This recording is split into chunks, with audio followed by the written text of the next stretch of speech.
Nerdrotic.com. Ladies and gentlemen, I have seen Venom, Let There Be Carnage, and I sit here in awe. I laughed. I cried. I walked out of the movie theater a changed man. This might be the most important film since Philadelphia. What? No, not really. Like its predecessor, this feels like a film that was found in a 2003 time capsule, but instead of being directed by Mark Steven Johnson, it was directed by Golem, and it looked like 30 minutes were cut out in the last 30 minutes before its release date. Not to say there wasn't some funny moments, there wasn't some interesting moments, and it certainly opens the door for something much more interesting, but the first thing that was going through my mind is the Disney executives and Kevin Feige were probably horrified with what they saw, and the reality sunk in. They are going to have to work with Sony forever. They are never going to sell the character of Spider-Man, and they're going to have to work with the likes of 2016 Ghostbusters Amy Pascal for a very long time. Another reason Disney might be horrified is Venom is doing much better than both of their films. Venom 2 is killing it at the box office, doing better than Black Widow, which Disney kneecapped earlier in the year by putting it on Disney+. By the way, ScarJo settled out of court with Disney, of course, and it's doing better than the absolute triumph Shang-Chi without requiring a holiday. Not going to say I had high hopes for this film. I was expecting pretty much what we got in the last one, which was just a dumb superhero movie, and that's exactly what this is. The problem is in the filmmaking itself. The editing is choppy as hell, and I think that has a lot to do with the runtime. It plays like a parody of a superhero movie in another superhero show like The Boys. And yes, this film is short. It's 90 minutes long, and some of those 90 minutes feel long, but it also feels like there is a lot missing, like another couple of fights between Venom and Carnage. The first 2/3 of the film waste a lot of time, in my opinion, and they repeat a lot of the same beats of the first 2/3 of the first film. But let's not bury the lead here. Andy Serkis came out the other day and said that Venom, Let There Be Carnage is an allegory for coming out, and he absolutely delivered in a way.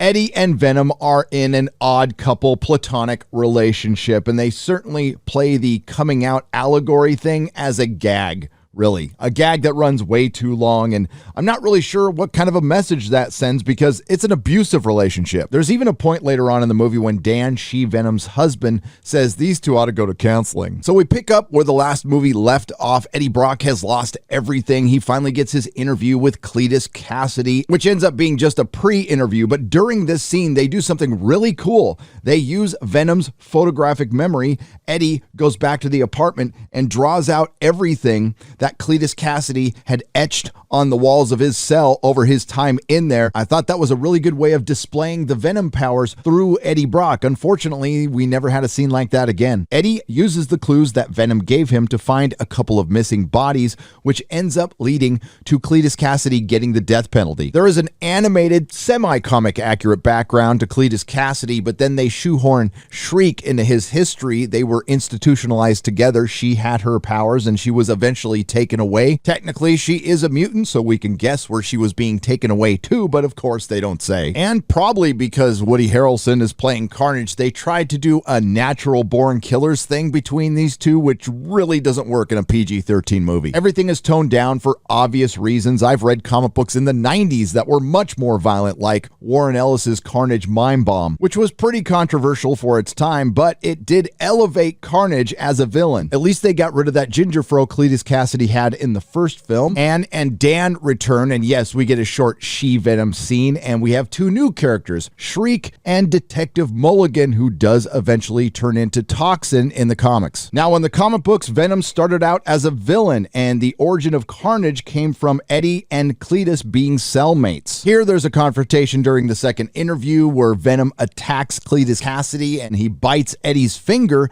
tastes his blood, notices there's something different, and then sees a piece of Venom, consumes it, fast forward to the execution, and that wakes up Carnage. Then we get a violent yet bloodless prison breakout, and the only noticeable drop of blood in this entire film is when Cletus bites Eddie's finger and there's a little drop of blood at the corner of his mouth. Then there's that PG-13 rating, and we have two characters that like to bite people's heads off and eat their brains, and they do everything to cover it up, including a lot of explosions, and at one point during a breakout scene in the prison, Carnage does this spinning thing where it forms a tornado to cover up him biting off the warden's head. Like I said, the first 2/3 of the movie are just Eddie and his relationship with Venom. Venom feels trapped in Eddie, and there is one point where they break up. Oh, and when Eddie and Venom break up, it's violent.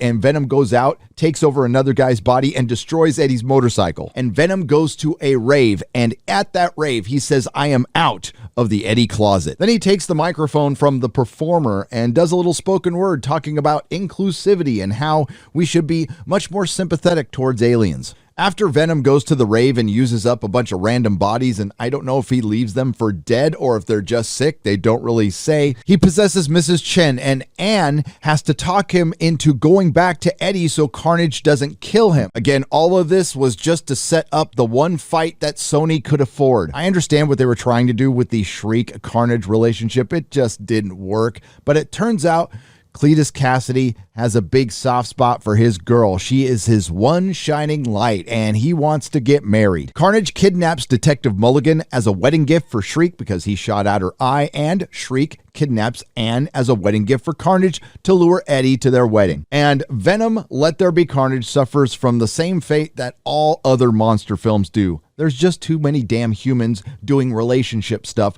when I just want to see Venom fighting Carnage. And when they eventually fought, it was okay, but it was over too soon. And yeah, spoilers, they kill Carnage. They end up killing Shriek as well.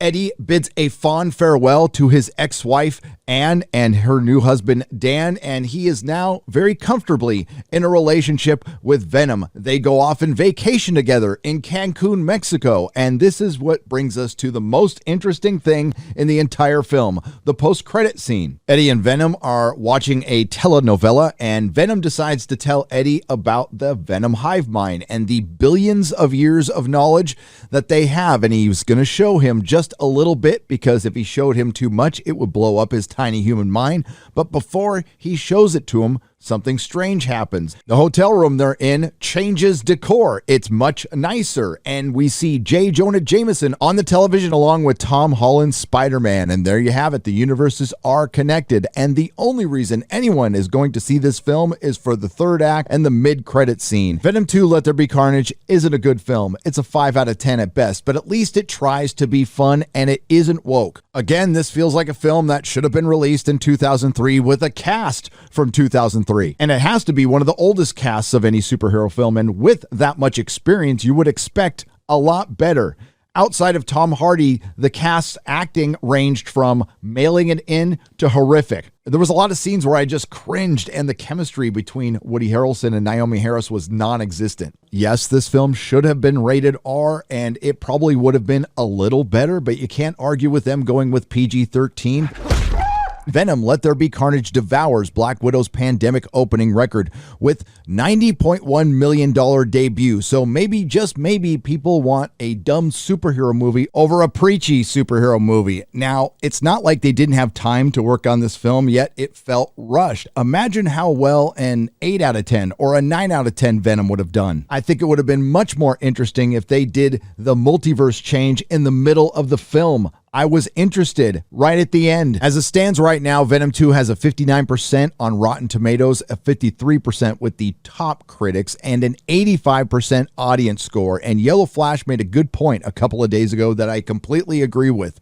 If this was a Disney film, I'm betting that critic score would be much higher. I can't say this. I enjoyed Venom 2 more than I enjoyed Black Widow and Shang-Chi. That's not saying much, though. But if you want to have some good, dumb fun, and it's only 90 minutes long, the movie's harmless. Go get some popcorn, have a good time. Now, Hollywood is way past deserving the benefit of the doubt. I wish I could tell you that this multiverse storyline is just going to be some good old-fashioned fan service. I think it's far more likely it will be used to introduce more woke characters and storylines while deconstructing some of our favorite characters and retconning what made the MCU popular in the first place. As with a lot of my videos, I hope I'm wrong. I think one thing is clear. Sony is much better off on their own, creating their own Spider-Man universe, and hell, it'll probably be much better than the MCU. If you like what you heard, please like, share, and subscribe. If you didn't like what you heard, I thank you for listening this long. I will see you in the next video. Nerdrotic.com. Please subscribe.